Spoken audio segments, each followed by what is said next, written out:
Жылдарды ағылшынша оқу үшін екіге бөлеміз. Мысалы, 1864-ті екіге бөліп айтамыз. 18 және 64. 18 18, 64 64. 1864. 1990, 19 және 90. 1990.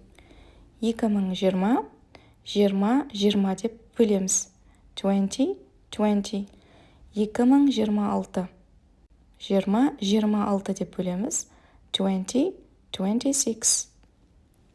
Ал 2000-нан 2010-ға дейінгі жылдарға 2000 және санды айтамыз.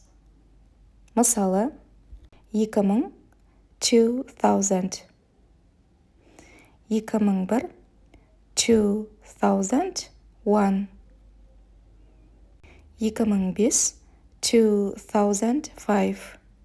2009, 2009. Ал 2010-ды 2010 деп те айтуға болады. 2010 деп екіге бөліп те айтуға болады.